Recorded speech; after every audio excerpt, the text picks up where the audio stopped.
Hello friends, super TET 2026 में English classes की जो ये सीरीज चल रही है इसमें आज का सेकंड टॉपिक है सेंटेंस। सेंटेंस बहुत ही इंपॉर्टेंट टॉपिक है। डायरेक्ट इससे रिलेटेड क्वेश्चन पूछे जा सकते हैं। ट्रांसफॉर्म करने के लिए आता है कि सिंपल को कॉम्प्लेक्स में बदलिए, कॉम्प्लेक्स को कंपाउंड में, कंपाउंड को कॉम्प्लेक्स में। या आपसे टाइप भी पूछ दिया जाता है कि ये डिक्लेरेटिव सेंटेंस है, एक्सक्लेमेटरी है या फिर इंपरेटिव सेंटेंस है। तो आपको इस बेसिक चैप्टर का नॉलेज होना बहुत ही ज़रूरी है अगर आप सुपर टेट जैसे एग्जाम देने जा रहे हैं। इससे पहले हम सब्जेक्ट एंड प्रेडिकेट कर चुके हैं। आप प्रीवियस ईयर उठा के देखिए, वहाँ पर एक क्वेश्चन आया था जिसमें सिर्फ आपसे सब्जेक्ट पूछा गया था। तो हमने बहुत अच्छे से वो टॉपिक कराया, आप उसको देखिए। ठीक है, यहाँ पर देखते हैं सेंटेंस होता क्या है। सेंटेंस वाक्य का मतलब होता है शब्दों का ऐसा समूह जिससे एक पूर्ण अर्थ या भाव निकले, एक कंप्लीट थॉट निकले। ऐसे शब्दों के समूह को ही हम सेंटेंस कहते हैं। ये सब कोई जानता होगा कि शब्दों को अगर हम एक वे में रखें और उससे कंप्लीट मीनिंग निकलता है तभी वह सेंटेंस कहलाता है। अदरवाइज आप शब्दों को ऐसे ही लगा दें और उसका कोई अर्थ ना निकले तो वो सेंटेंस नहीं है। पहली बात, सेंटेंसेस के लास्ट में या तो फुल स्टॉप होता है, क्वेश्चन मार्क हो सकता है, एक्सक्लेमेटरी मार्क हो सकता है। इस तरह के जो है मार्क्स उसके लास्ट में आते हैं, डिपेंड ऑन द जो सेंटेंस का टाइप है उसके अकॉर्डिंग। ठीक है, तो आपको यहाँ पर मेन चीज ध्यान रखनी है कि पूर्ण अर्थ देने वाले शब्दों के समूह को सेंटेंस कहते हैं। अब सेंटेंस की अगर हम बात करें, इसको दो तरह से डिवाइड किया जा सकता है। एक तो जो वाक्य है उसमें क्या भाव आ रहा है, क्या इरादा आ रहा है, उसके अकॉर्डिंग सेंटेंस को चार भागों में बांटा गया है। डिक्लेरेटिव सेंटेंस, ऐसे वाक्य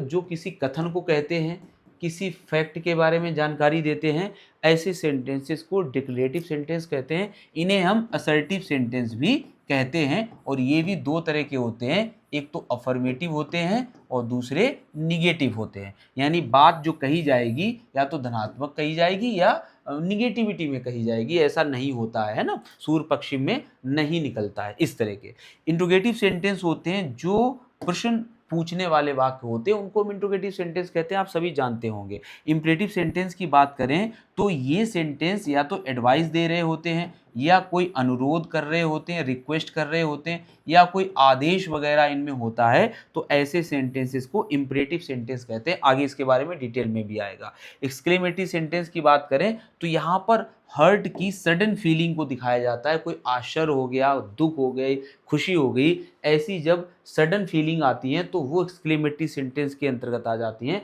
और इसके आगे एक्सक्लेमेटरी मार्क भी लगा होता है। ठीक है, दूसरा होता है स्ट्रक्चर के हिसाब से भी हम सेंटेंसेस को डिवाइड करते हैं तीन प्रमुख भागों में। पहला होता है सिंपल सेंटेंस, जिसमें एक फाइनाइट वर्ब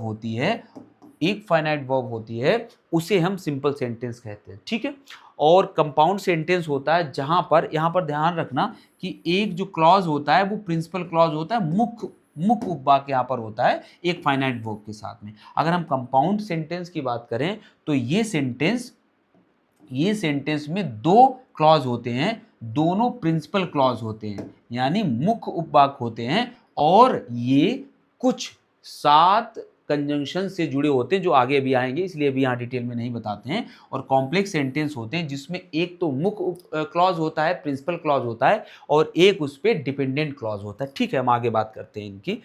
देखिए, बात है, पहले देख लेते हैं डिक्लेरेटिव सेंटेंस क्या होता है। असर्टिव सेंटेंस की अगर हम बात करें तो सबसे बड़ी बात है कि इसके लास्ट में क्या लगा होता है, डॉट लगा होता है, और ये जब खत्म होते हैं तो फुल स्टॉप लगा होता है। ठीक है, इसमें क्या होता है, कोई फैक्ट है, कोई ओपिनियन है, कोई राय है, वो व्यक्त की जाती है, सरल शब्दों में होता है और हमें क्या देता है, जानकारी देता है। जैसे रिया is reading a book, Riya एक पुस्तक पढ़ रही है, हमें जानकारी मिल रही है। The sun rises in the east, सूर्य पूर्व में निकलता है, तो ये एक फैक्ट है, ये एक इंफॉर्मेशन है। और ये देखिए, honesty is the best policy, ये ईमानदारी सबसे अच्छी नीति है। तो इस तरह की जो बातें होती हैं, जो फैक्ट होती हैं, जो जानकारी होती हैं, ये किसके अंतर्गत दी जाती हैं, डिक्लेरेटिव सेंटेंस के अंतर्गत हमें दी जाती है। कोई यहाँ पर दिक्कत नहीं है, सबको पता है, नॉर्मल सेंटेंस होगा, सब्जेक्ट वर्ब इस तरह से दी होगी। ठीक है, अब आते हैं हम लोग इंट्रोगेटिव। इसको भी सभी जानते हैं। इंट्रोगेटिव सेंटेंस में प्रश्न जरूर पूछा जाएगा और दो तरह से पूछा जाएगा, या तो यस या नो वाला होगा, जिसमें जो वाक्य शुरू होगा वो हेल्पिंग वर्ब से शुरू होगा, या दूसरे टाइप के होते हैं WH, यानी व्हाट, हु, वेयर, व्हेन, है ना, इस तरह के हाउ, इस तरह के वर्ड से शुरुआत होती है, उनका उत्तर हमें देना होता है। जैसे वेयर डू यू लिव, तुम कहाँ रहते हो, तो आपको आंसर करना पड़ेगा। ठीक है, तो इस तरह के सेंटेंस जो होते हैं, क्वेश्चन मार्क आता है इनके लास्ट में और प्रश्न पूछने वाले होते हैं। कोई दिक्कत नहीं है, आपको पहले पता होगा आर यू रेडी, क्या आप तैयार हो, तो आप हाँ या ना बोलोगे। तो ये हेल्पिंग वर्ब से शुरू होते हैं, यहाँ तक कोई प्रॉब्लम है नहीं आपको जो ज़्यादा बताएं।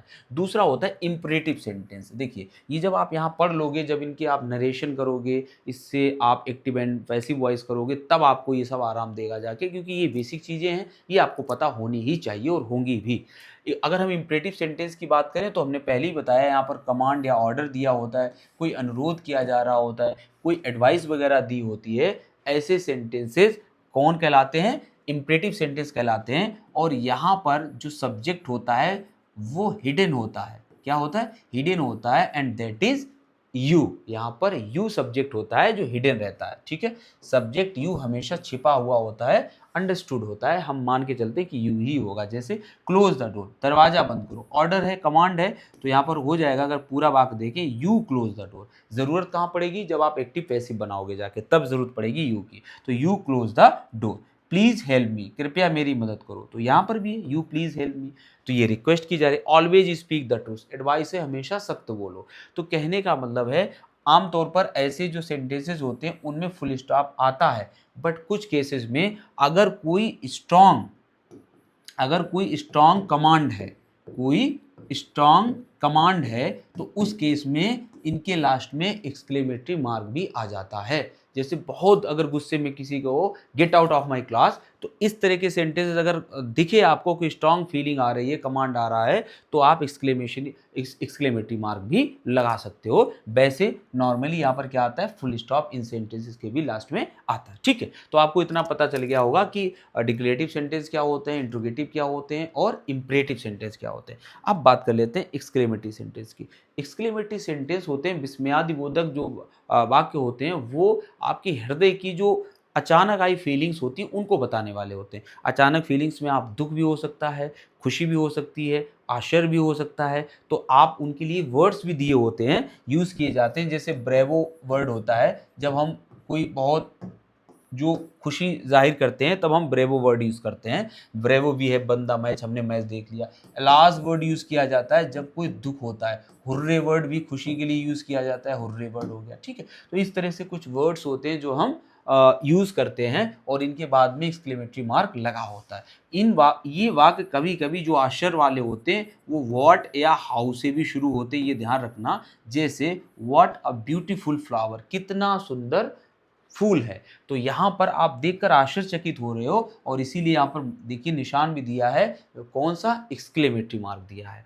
तो यहाँ पर व्हाट अ ब्यूटीफुल फ्लावर या how wonderful the weather is, कितना शानदार मौसम है, तो ये हाउ से शुरू होने वाला। बाकी देखिए, hurray we won the match, हम मैच जीत गए। Bravo you did an excellent job, आप तुमने बहुत अच्छा काम किया है।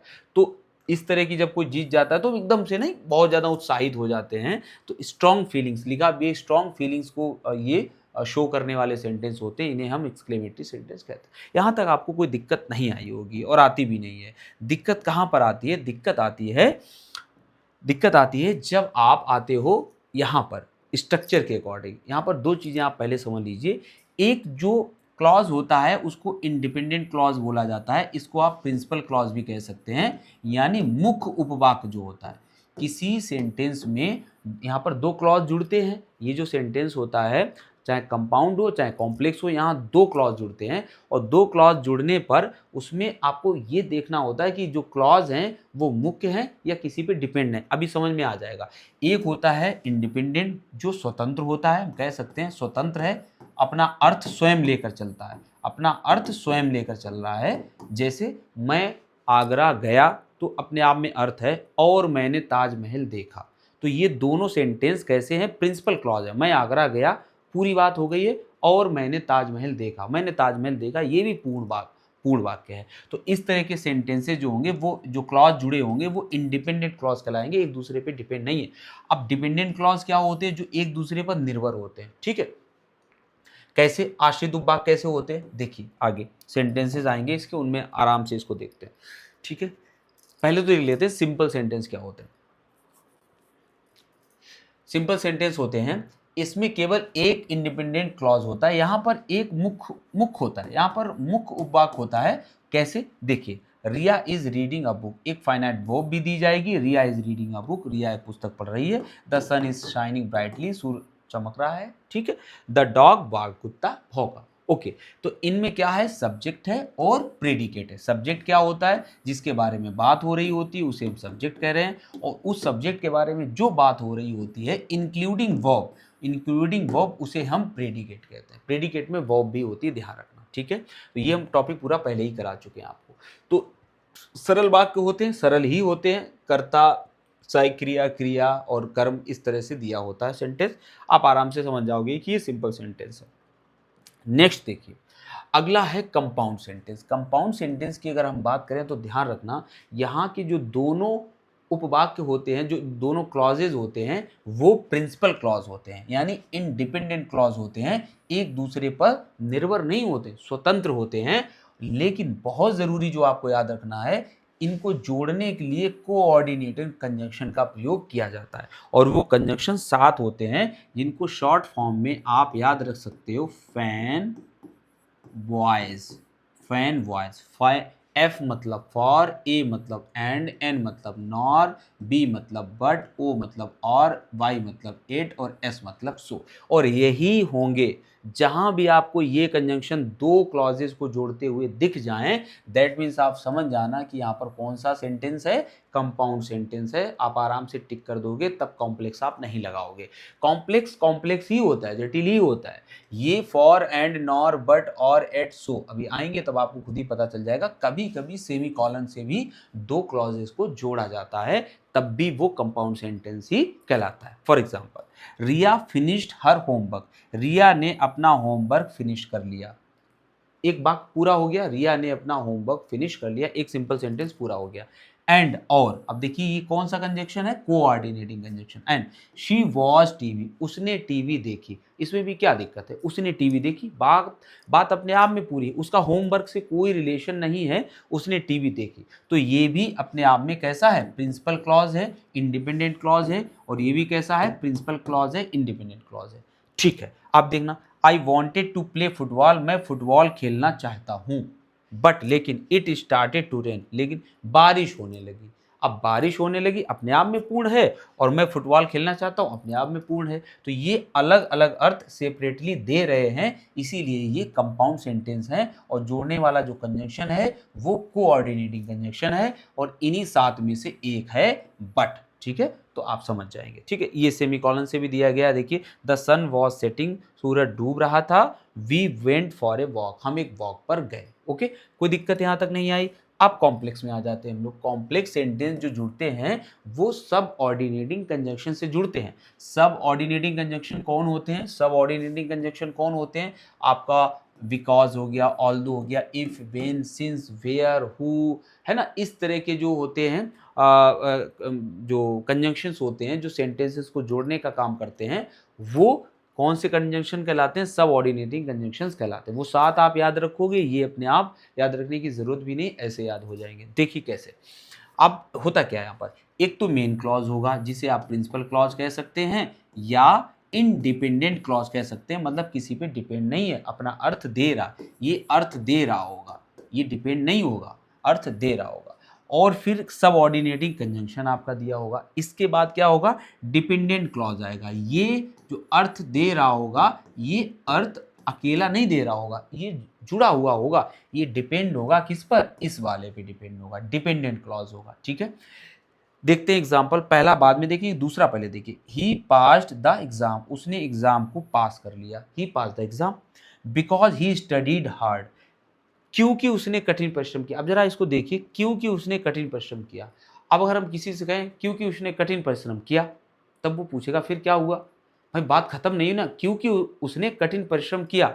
अब यानी कि ये वाक्य जो है, ये जो क्लॉज है, ये पूर्ण अर्थ नहीं दे रहा। इसका मतलब क्या हुआ, जैसे क्योंकि मैं यहाँ आया, तो बात तो बताइए क्यों आए। वही बात है, बिकॉज ही स्टडीड हार्ड, क्योंकि उसने कठिन परिश्रम किया, ही पास द एग्जाम, उसने एग्जाम पास कर लिया।